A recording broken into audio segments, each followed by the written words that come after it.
Okay, I think that's everyone in now. All right, good morning, everyone. You're very welcome to this British Irish Chamber of Commerce event on the Not for EU labelling regime being introduced in the UK. Today's will be a briefing session ahead of that to inform some of our members, which was based on feedback from our Agri-Food Committee. And today we are joined by Ian Fahey of Vulcan Consulting, who will be the moderator, Maree Gallagher, who is of counsel at Covington and Burling, a food and drug lawyer, and William Bain, who is the head of trade policy at the British Chambers of Commerce. And William's going to offer the views of British businesses on the ground over there and his membership. With that, I'm going to hand over to you, Ian, now to lead us through. Thanks, Killian. Good morning, everyone. Great to have quite a large crowd on a Tuesday morning after a bank holiday. People were being very well behaved, obviously, yesterday. So congrats to all on that.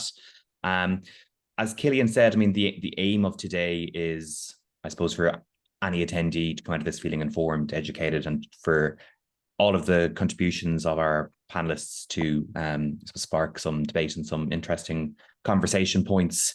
There will be time towards the end after the panelists have contributed for some people to maybe flag their hands, submit questions. I know there is a chat box here which people should have access to. So, I mean, I think the aim of this should be to be as engaged as possible. So please, we do welcome questions from the floor. I mean, I don't want to give too much away, but obviously, we know that there is quite a unique custom setup between Northern Ireland and the Republic of Ireland. And the subject of today's discussion will focus on the rules, which are, quite a unique component that came out of the Windsor framework in Q1 of last year, with the aim, I suppose, to facilitate smoother trade under this new post-Brexit regulatory environment, which continues to evolve, continues to attract much commentary, much debate, much focus. I know that there are a number of phases to these new rules, and there is a very important date coming up in October 2024, which I'll let our panelists go into a bit more detail on. So, in short, the aim of these rules are to clarify that certain products are intended only for the market in Great Britain, in Northern Ireland, not meant for export to the European Union. A number of different food standards and regulations between Great Britain and the EU now, which we can get into a bit of detail. But I suppose, apart from learning a bit about what these rules are, I know that there'll be a number of members on this call who'll be quite interested to hear about the implications that these rules might have when it comes to compliance, product range, consumer perception, amongst others, the impact of trade.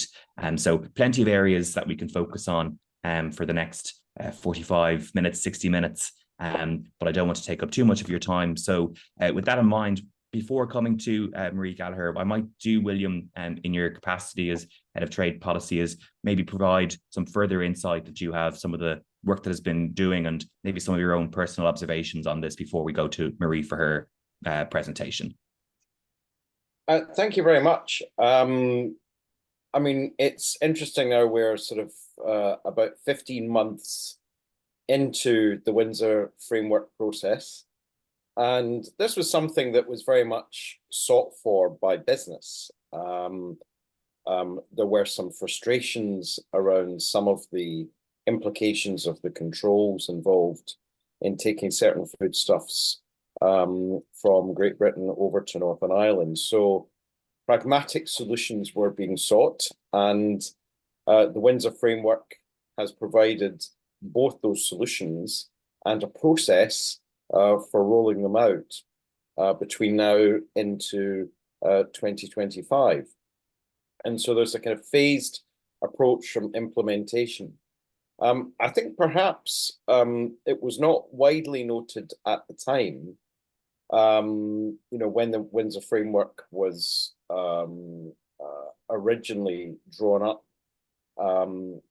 and had a lot of publicity, was the sense that goods were going to be labelled on a GB and also UK-wide basis. And of course, the key trigger here is to ensure that goods do not go into the single market. Because, I mean, effectively what Windsor Framework does is to say if you think that consumers across the whole of the United Kingdom, are able to eat the same products, and public health is, of course, an issue for you as the UK, then we can reach a solution for that. But it means that the products cannot enter the single market. And so that's where, and the phrasing of this is very important, because I had some recent discussions with EU officials, and they were very insistent about, getting the phraseology right here. This is an autonomous decision by the UK. It could either have opted to label the subset of products, simply moving from GB to NI. But instead, the UK government has taken, and the Commission has noted, a wider perspective, which is to label all products effectively within the UK internal market. And so, as Windsor Framework began to roll out, people began to appreciate that this was going to be the system. And I think it has attracted much more knowledge and awareness from the business community. Now, that's not to say that all of the business community likes it. We're a long way from that, indeed. But it's interesting when you spell out to people what the consequences were, which really was that if we had NI only labelling, effectively that would have resulted in a reduction in choice for Northern Ireland consumers in terms of the products that they could buy. It simply would not have been viable, we were told by multiple members and multiple organisations in retail and wholesale sectors.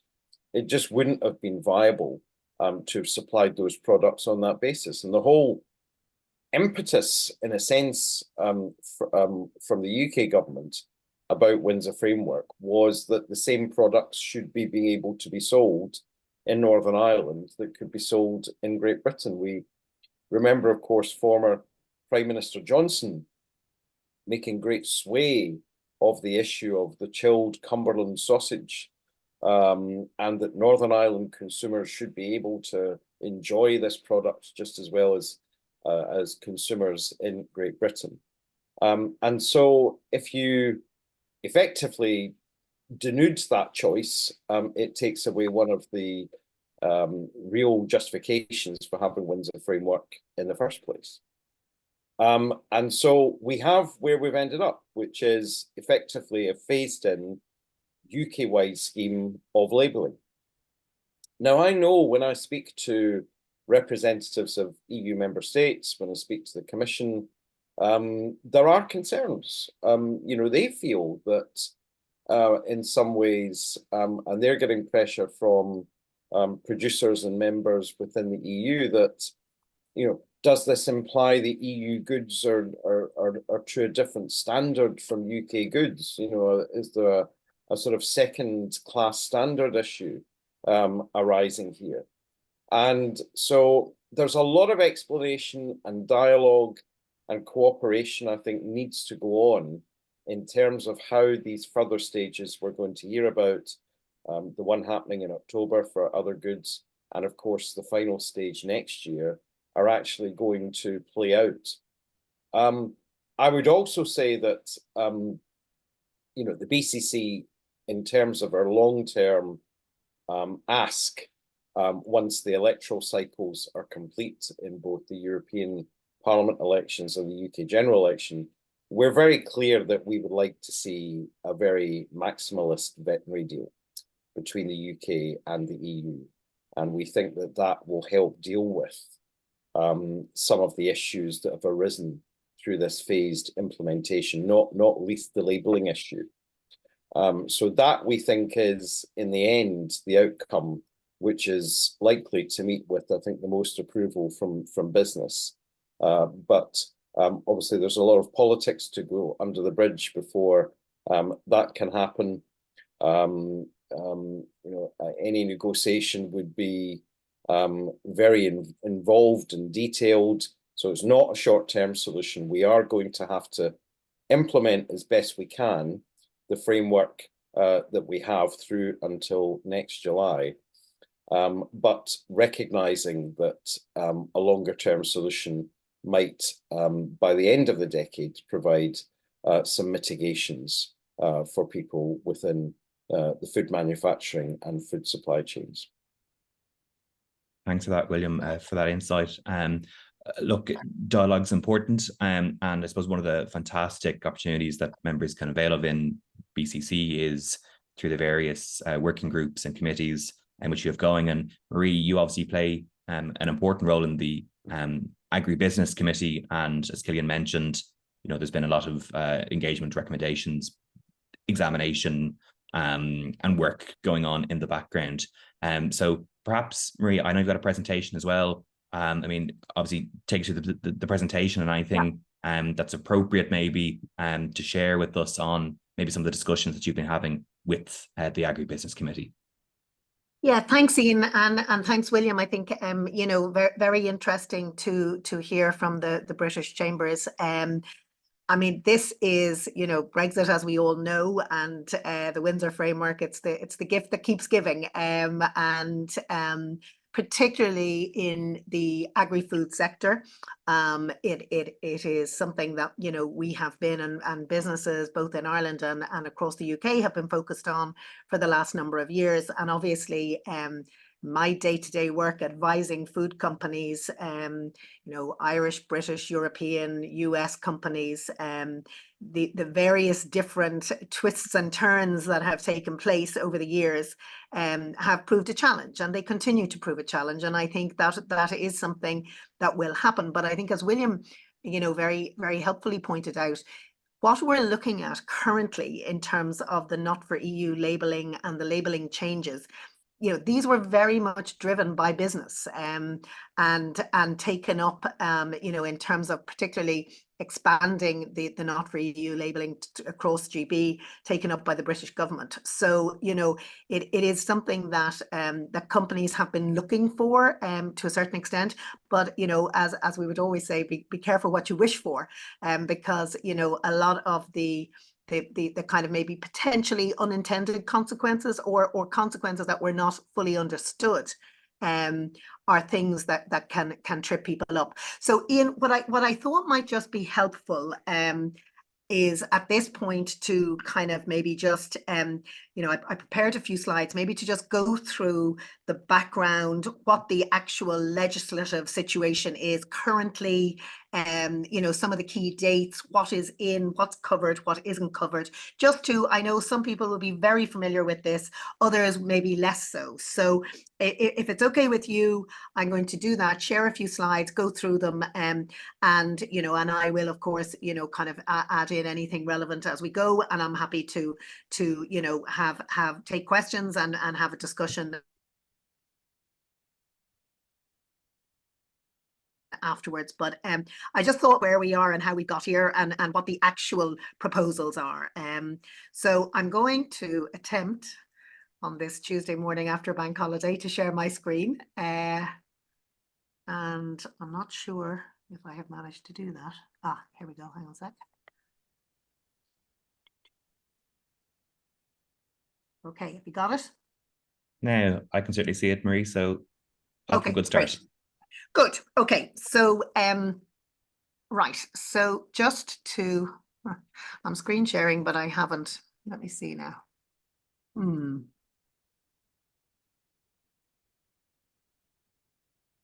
I'm sharing, but I'm just, it doesn't seem to move on for me. Does anybody have any tips on how I actually, I know what I have to do, hang on, just bear with me.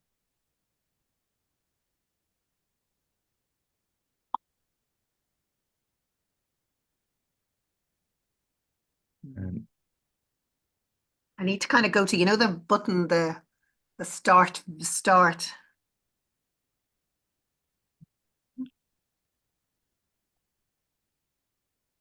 Maree, if you're able to stop share, and if you go into PowerPoint and then start the PowerPoint for yourself. Oh, I know what you mean. Yeah, that's exactly right. Share that might, yeah.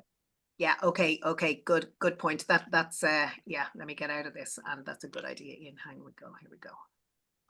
Okay.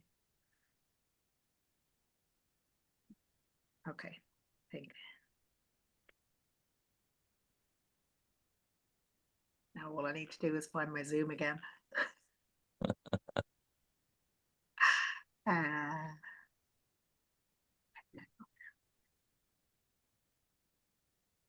Okay, let's give it another go.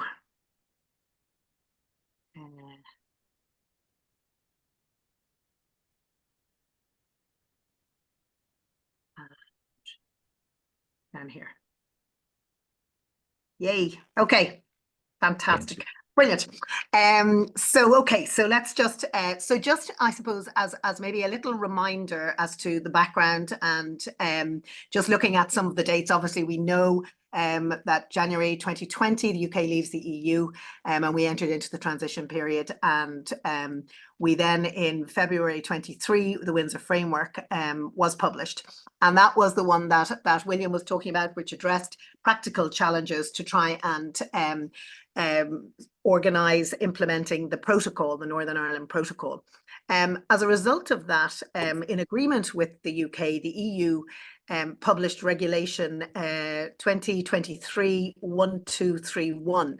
And that particular regulation, dating from June 23, that is the regulation that introduced the legal requirement for the not for EU label. So this was the first time that we saw this in law, this requirement that certain products going from GB to Northern Ireland were to be labelled with not for EU.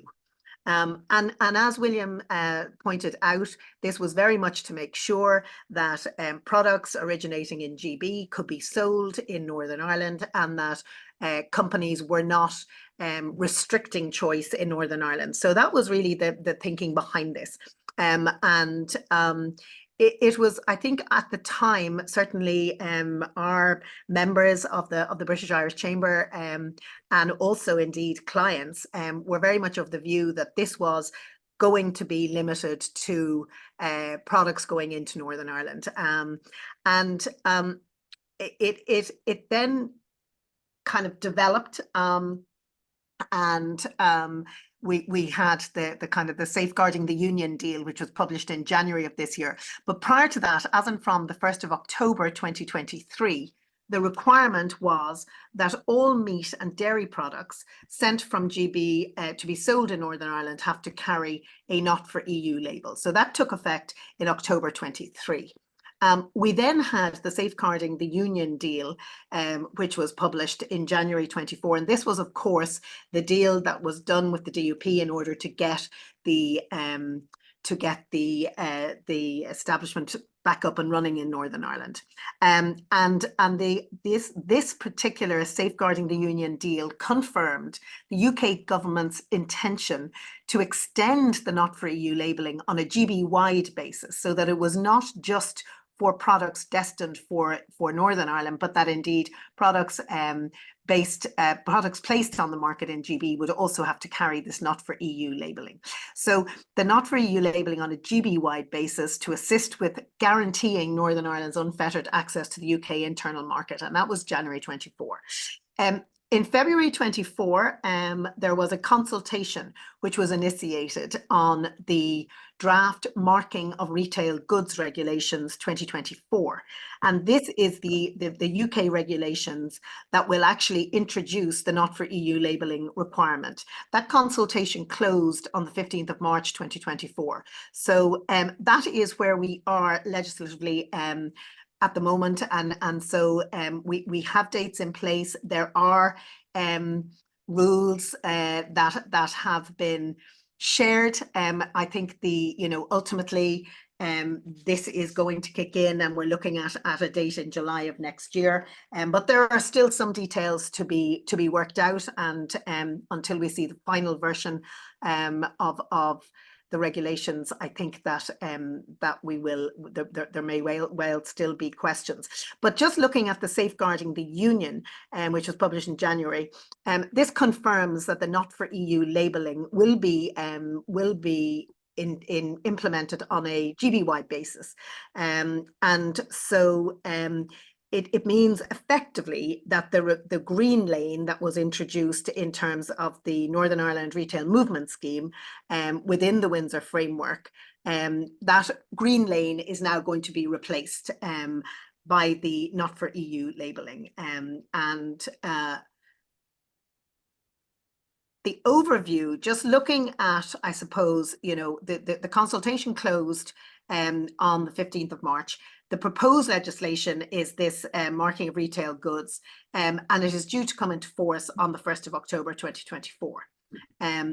And Regulation 3 of the marking of retail goods regulation is one that looks at the phased introduction in Great Britain. The 1st of October 24, pre-packed meat, pre-packed milk and other pre-packed dairy products across GB and Northern Ireland must bear the not for EU label. And then there is a period, a gap up until July of 2025, whereby any other pre-packed retail goods labels must bear the not for EU label. This includes products such as pet food, fruit, vegetables, fish, and composite products such as pizza, for example. Here is just for those of you who may not have actually seen this label, these labels are already on the market, both in GB and of course in Northern Ireland. So they're not for EU, but it is primarily on meat, prepackaged meat and prepackaged dairy currently. As with most legislation, and particularly legislation in food labelling, there are exemptions, and a significant number of goods are exempt from any kind of individual labelling. And these include shelf-stable composite products such as sweets and pasta.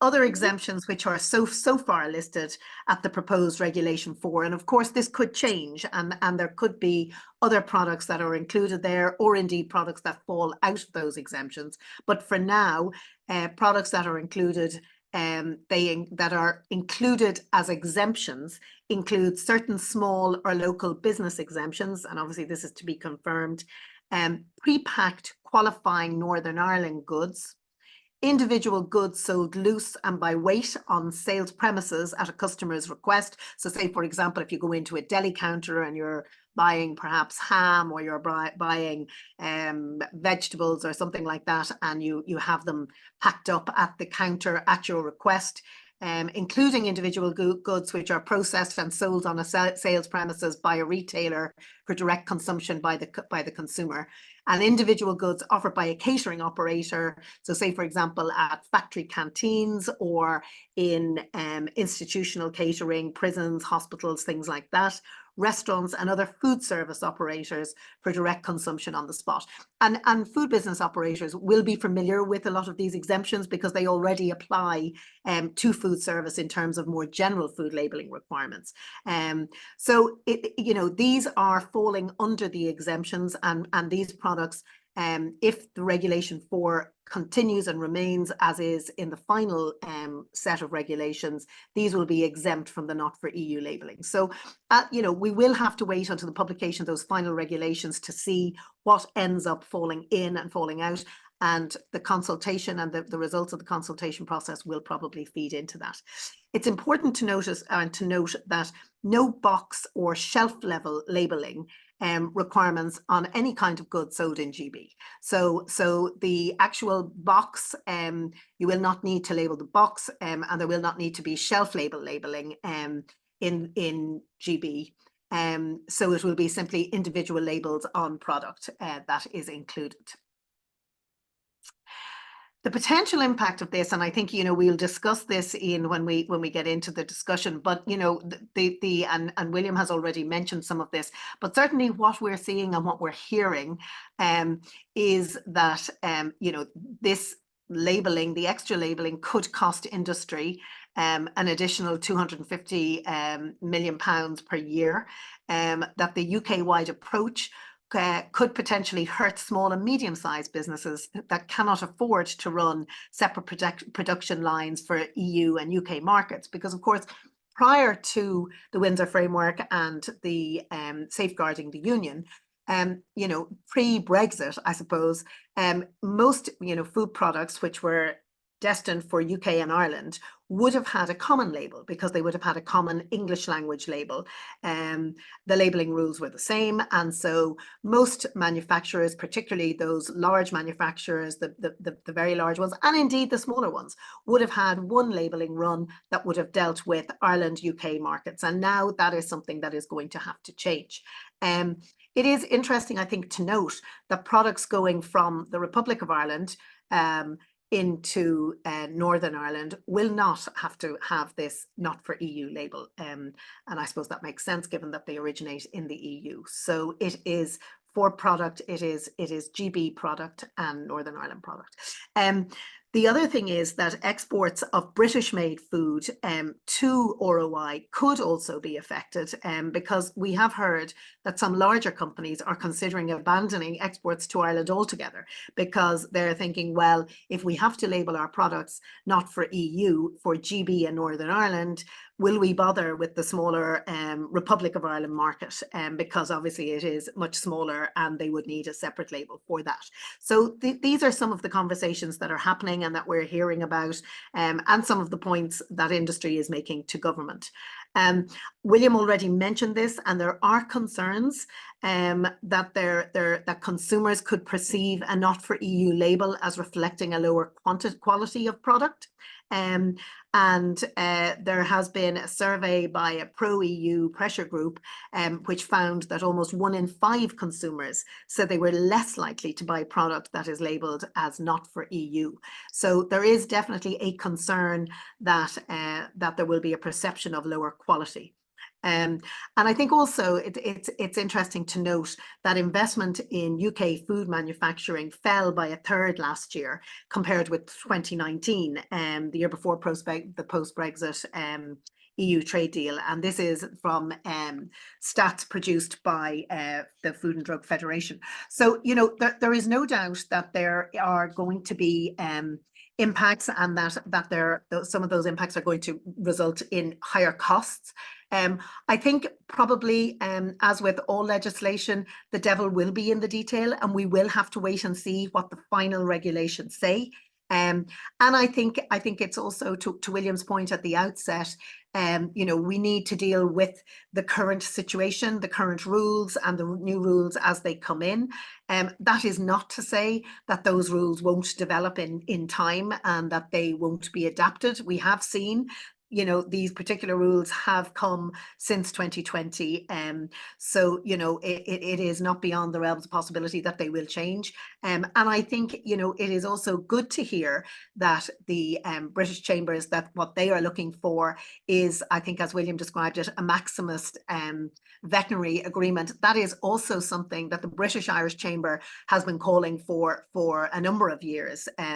You know, the more comprehensive a veterinary agreement can be agreed between the UK and the EU, the easier it is going to be for companies to continue to trade. And you know, I think there's no question that companies will continue to trade and they will find a way to navigate these rules as they have done at every juncture.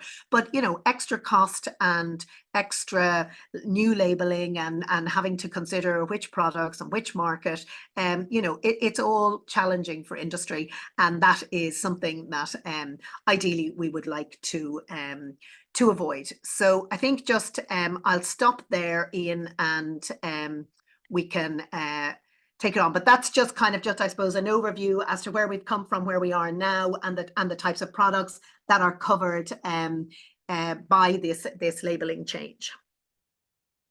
Thanks for that, Maree. Like, in terms of, you know, enforcement and compliance, I mean, you know, where does the buck stop, essentially? I mean, do we envisage it would be quite light touched when it comes to enforcement, or, you know, what are your views on that? I think it's always hard to predict. I mean, what we have seen is quite light touch enforcement to date. But that has also, I think, been because a lot of the rules have been kicked back. And so, you know, there has been a lot of pushing back on rules But we're definitely seeing now that the regulators are really kind of cranking up their enforcement. They're now stopping, they're looking, they're asking questions, they're requiring companies to ensure that, and I suppose I'm talking here more about things like the customs rules and that kind of thing, but they are definitely, it's almost like, we've given you time, you should now be ready. And so I think, you know, I would anticipate the way things have worked, that there would probably be a period of adjustment and a period of reasonably light touch enforcement. But, you know, that will only last for a certain amount of time, and then it will be, and you know, we'll also have to see, I mean, this is really challenging, and it'll be really challenging, I think, to see how product that is, you know, the reason it has to be labelled not for EU is because product going into Northern Ireland should not end up on the EU market. You know, it'll be interesting to see how the Irish authorities deal with that and how they potentially enforce those regulations, because most of the enforcement to date has been, you know, has really been on the kind of the other side as such. So I would anticipate a reasonably light touch initially, allowing companies to adjust, and particularly smaller companies helping them out, but that won't last forever. And William, I mean, you know, governments will need to see that. I mean, we've seen some of the costs there supplied by Maree and the Food and Drink Federation. I mean, any adjustment to packaging, be it labeling or size, it's going to have, you know, cost for producers, big or small. I mean, in terms of potential supports that are out there that are being mooted, I mean, does the British government at least understand that, you know, there is going to need to be some sort of support mechanism put in place? I'm thinking especially if, you know, if you're small or medium sized. I mean, in terms of the engagement or the asks around that, what have you seen to date? Not especially would be the answer. I think the message is that businesses, whatever their size, are expected to get on with this. And again, it will be interesting to see what happens once the electoral cycles are complete. I mean, you know, legally there has to be a UK general election by, I think, the 28th of January next year. Most people are still thinking November, October as a possible second option. And you know, what any government after the election decides to do on this. I mean, there's been bipartisan support for the Windsor framework, but if there were perhaps a change of government, would there be, you know, a different attitude in a sense in terms of whether additional support's required, even for that last phase in 2025, when, you know, we've got fruit, we've got vegetables, composite products are going to come within scope of the labelling requirements. So whilst I don't think the election would mean any change to the timeline, it might be interesting just to see what the attitudes are to business support if there were a change of administration in London. I think the other element to things, and if I may just say a little about this, is, you know, recently in contact we've had with the leading shadow ministers about this, and of course this was really also dealt with in the Financial Times about 4 to 6 weeks ago. I think it's looking less likely that an incoming Labour government, if that's what is elected later this year, looking far less likely that they would look to the review process within the TCA as the trigger to have a discussion about a veterinary agreement and other measures they might want to discuss with the EU. I think there's much more likelihood of a bespoke process being initiated significantly before December 2025 and May 2026. And I think one of the areas that is leading to the need for that speedier and more bespoke process is exactly the issues around food standards and labelling that have arisen from Windsor Framework implementation. So I think we've got to be aware of that as well. And what we're saying to BCC members, and I'm sure you'll be saying to your members as well, is you've got to be ready for the end of the year to have a very granular discussion with incoming ministers about the nature of a veterinary agreement, what things exactly we would be looking for within it, and that discussion, is something that could take place in the early stages of 2025. And we as business organisations and businesses who are part of us have got to be ready for that process starting quite soon.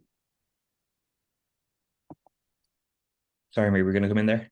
No, but I was just going to completely agree with William. I mean, I think that given where we're at, in the UK, in the EU, in terms of the electoral cycle and potential changes, and those changes can be widespread. We may also have an election here in Ireland. So I think that business really does need to prepare and to really give some thought to this, because they will need to hit the ground running, I think, earlier rather than later. And I think to a certain extent, we have seen over the last number of years, business maybe been a little bit slow in terms of engaging and really pushing for being proactive rather than reactive. I think we've had a lot of reactive kind of when suddenly the penny drops, okay, well, this is the implications. But I think we would be ad idem in terms of saying, let's get your ducks in a row, think about this, what are the real issues, what do we need to be to be putting on the table in front of new ministers and new commissioners, new MEPs. How do we go about doing that? And I think, I would speak for all business membership organizations to say, give us that information, engage early, because that is the best opportunity that we have. I just and I see it here, Ian. So I just see one question here from Denise Walsh, and I just want to answer it because Denise is saying, I don't know if anybody else can see, but Denise is saying, is there any reason why UK manufacturers can't sell product into the Republic of Ireland with the not for EU label so that they don't have to do a separate product run? I mean, the reality is you can't sell product into the EU that says not for the EU. It is not. You need to, for EU labeling, you need to have the name and address. You need to have your EU FBO address. They are the legal requirements for selling into the EU. So selling into the EU with a label that says not for EU will not be acceptable. And I mean, there may be other ways. You might be able to find a way to over sticker product, or to to simplify not having to do two separate runs. But again, if you're talking about things like meat and like dairy, where you have to have a health number, that becomes more difficult. But certainly not for EU products will not be acceptable in the EU at any stage, I suspect. Thanks, Maree.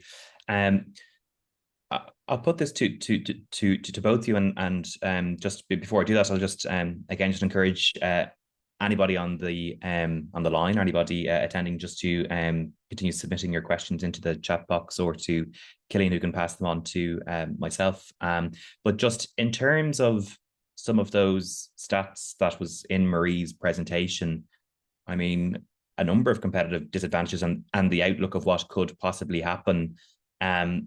I mean, when we hear that there might be producers or manufacturers of such products deciding to, maybe bypass Ireland completely, I mean, how real is that, Maree? Is this definitely credible marketing strategies, or is it maybe some sort of chest beating threats to try and get some change? I mean, What's your view on that? It's not, Ian. No, sorry, I can't speak for every producer.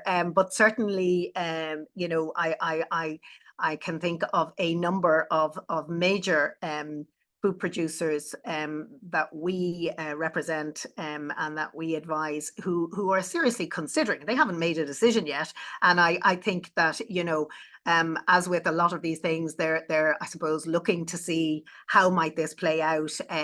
What are the timelines? I don't think we're going to see any sudden removal of product from shelves, but they are certainly thinking about it in terms of planning for the next 5-10 years. You know, does it make sense to have a separate product line, a separate, you know, label for the Irish market, which is required to be in English, remember? So, you know, it's not like you can just simply put it on to, you know, you will have to change. If you're going to put it onto your EU label, for example, you'll have to have a part of your label where you have that information in English. And as we know, with a lot of food products, there isn't a whole lot of room on labels. So, you know, it can be very difficult. And I am aware of at least 2 very significant manufacturers who have had the conversation and are exploring, you know, the kind of the options. And I think you will find them doing that. That's normal. They explore options and market options. But it may well be that we might see, say, for example, the range of products that might be available in Ireland could be reduced. So, for example, if you were, you know, a yogurt manufacturer or a cheese manufacturer, and you had a whole range of products that you sent to Ireland, you know, low fat, full fat, different flavors, all of that kind of thing, you may well find that they streamline that and don't send as much product. May not pull out fully, but they may not send as much, and they may not launch new varieties or new variations of products in Ireland. They might just simply stay with kind of, you know, what's already there. So there will, of course, be, as there always is when business is trying to influence and influence legislation, you know, you tend to look at what the worst case scenario might be. But it is definitely a real conversation that is happening in industry. And I think that, you know, feeds back into what we were saying earlier, which is why it's important for the food industry right across the board to engage and to think and to be, you know, to really think about this. And if they are, you know, having these discussions or planning these options, that they communicate that, so that people, you know, again, that I suppose legislators and everybody else is not reacting to this, that you can kind of get ahead of it and see, can there be, in terms of a broader veterinary agreement, can there be something that works for everybody? Thanks, Maree. William, I saw you unmuting there. You're going to come in? Yeah, I was just going to say, I mean, look, ultimately, what do food manufacturers, what do retailers, what do wholesalers want? They want to be able to make the same product in the UK to be sold within the UK internal market, and also to sell that within the European single market as well. I mean, that is ultimately where people want to be. And if you look at, you know, 3.25 years after the end of the transition period, the very, very few cases where there has been divergence in terms of food regulations or standards at all. One or two, but really not many. So the frustration, I know, and I hear this, which food manufacturers will say is, well, look, we're making the products to the same standards as in the EU. You know, we're doing the same things. We're broadly, you know, there's still the same legislation, really, in most cases. You know, why do we have to have this enormous distinction and have to set up 2 production lines for different labeling standards, which involves additional cost, which involves additional complexity? And fundamentally, you come back to the issue about what really will help, you know, business organizations is for members to engage strongly in terms of this debate about a veterinary agreement. Now, you know, there's a certain amount of pushback. I mean, when you speak to people from the EU, they will say, well, you know, 2 things are not linked. You know, this is an autonomous decision. You're the ones that have decided to label on a UK-wide basis. You know, to meet those consumer tests that we described earlier on.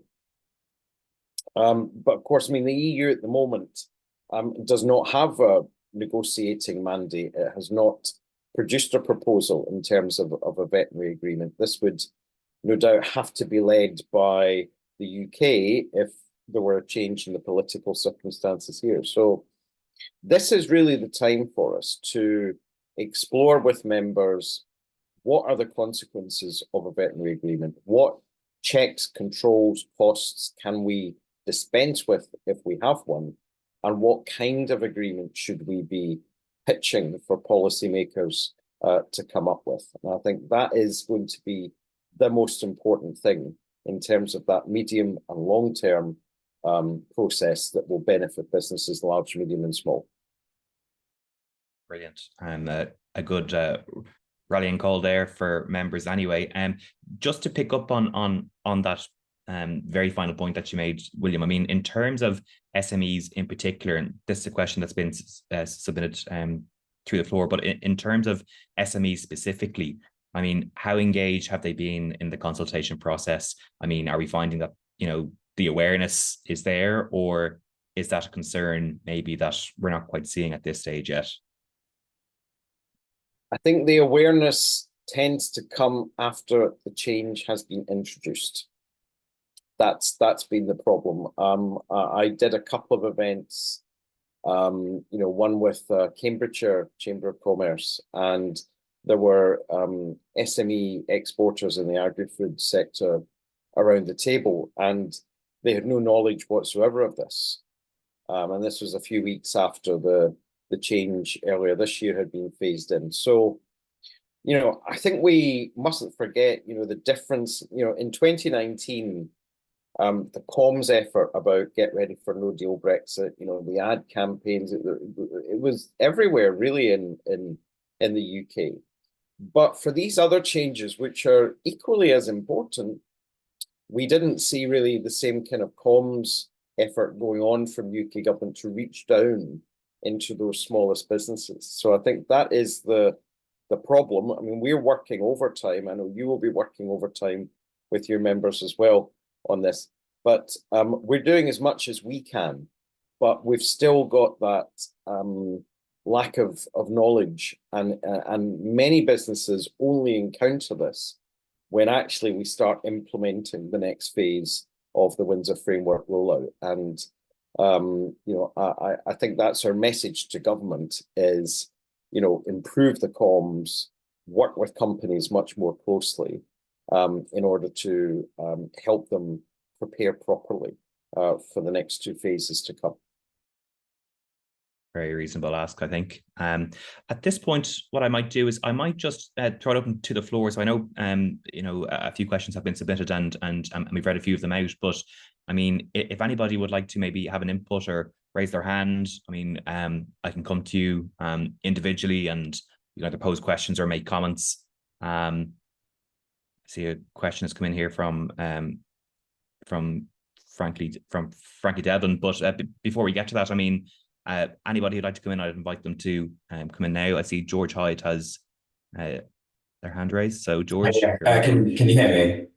Yeah, we can hear you loud and clear. Yeah, perfect. Thanks. So it's George here from the Food and Drink Federation, from the FDF, and just kind of elaborating on my comment on the earlier. There's just a lot of confusion around which products need the label for phase 3. I think even from when the guidance was published in July, the Commission has updated their regulations, which brings a whole load of our members' big products out of scope, and there's little awareness of that amongst industry. So I think even for the workings of the actual green lane or the internal market scheme at the moment, and then obviously the knock-on effects GP-wide labelling, there's a massive amount of confusion, and this regulation gets updated twice a year. There's other regulations which would impact, you know, and then that kind of leads to my next question, which was around third countries essentially having to monitor EU regulations to understand how to label on the GB market. And I think you alluded it to earlier, just from an compliance and enforcement angle, this will be very tricky. And I think it's something that we put in our own consultation response, that these regulations change a lot. And, you know, it's not a static list of exemptions that, you know, Maree, you mentioned some of the things that are exempt. It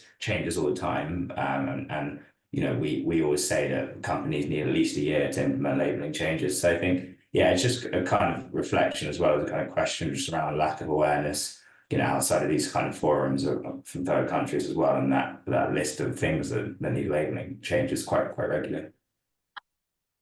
It's teed up quite nicely for you, Maree, I think.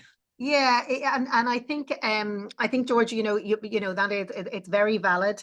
I suppose from the EU perspective, what we see is the EU saying, well, our official controls legislation changes on a regular basis. That applies to the EU and to products being imported. You know, what the UK decides to do in that regard is up to the UK. And I think William has already said that, you know, so the fact that, and you're absolutely right, you know, there are certain exemptions that may be in the draft now, but that will change. And I think just there is, until such time as we reach a point where there is maybe an overarching legislation around veterinary agreement or something else that makes this easier, the reality is that businesses will just have to keep an eye on what the current EU rules are and what's on and off that list. I think you raised an interesting question, which is, what is the awareness of countries and companies outside of the EU and UK? We're seeing, particularly amongst our, you know, multinational kind of large corporates, they're very aware of this, and they have been very aware of it because they've been monitoring, you know, potential Brexit changes and impacts on their business, and a lot of the larger companies, and particularly, you know, companies, US companies, for example, would be very aware that there are changes and trying to keep up to speed with them in the same way. It's as challenging for them as it is for both EU and UK businesses, but they are certainly aware of it, and looking to see how it might impact their businesses. And again, you know, I think William pointed, it's absolutely right. The reality is that for food manufacturers, you know, the simplest information where there is, you know, the least amount of divergence or change is what makes sense for them. It's what they want. And, you know, but unfortunately, we're in this post-Brexit world where there are autonomous decisions that are made, and businesses then just have to try and adapt to that. But again, I think, you know, and with your members as well, it's very much, you know, informing. I think we, you know, certainly the British Irish Chamber, we always say, look, you need to let us know. You know, you're at the cold face. We are looking at, and I, in my day job, I'm looking at this on a daily basis. But, you know, business organizations need to be informed by their members as to what the challenges are and where they potentially see the, you know, solutions, or where they're looking down the road and saying, look, we really need you to articulate this and advocate for this on our behalf. And I think, you know, for certainly for those businesses across Britain and Ireland, you know, it's all the same issues, and there's a huge amount of agreement that, you know, the closer things can be, the better, particularly from the food manufacturers. And unfortunately, look, I think the reality is here, you know, this has all become politicized over the last number of years. And actually, if you talk to industry, they're saying exactly that. We're producing to the same standard. We've been selling this product, you know, right across Europe for the last, you know, 20 years. Why do we have to make a change? So I think, you know, trying to figure that out and find a way that works for business and for consumers. But there will be the challenges that EU law keeps changing. It always has done, and it's not going to stop. So, you know, that is going to be an ongoing challenge, and trying to figure out a workable way, you know, whether it's in transition periods or trying to, you know, allow business time to implement changes. That, you know, may be the only place to kind of push for some kind of compromise. Thanks, Maree. I see Tara Whelan-Callanan unmuted a few moments ago. Tara, I'm not sure if you had a comment to make. Come back and mute. No problem. No, sorry, that was by mistake. Thank you. That's no problem. I thought you were building up.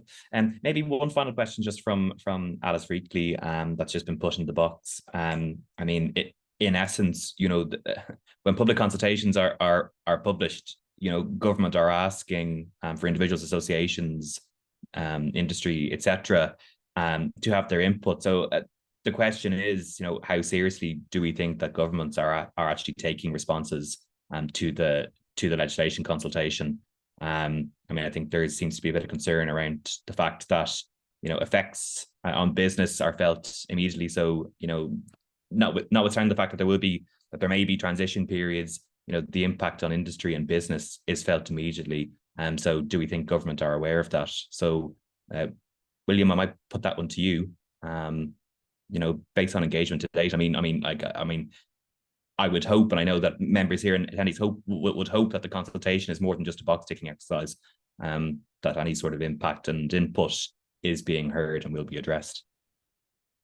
I think the views of businesses are listened to, but it's one consideration.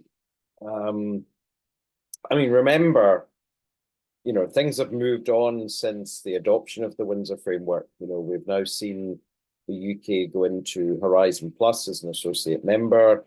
We're now seeing cooperation between the UK and EU on semiconductor strategy, so aspects of supply chain strategy happening.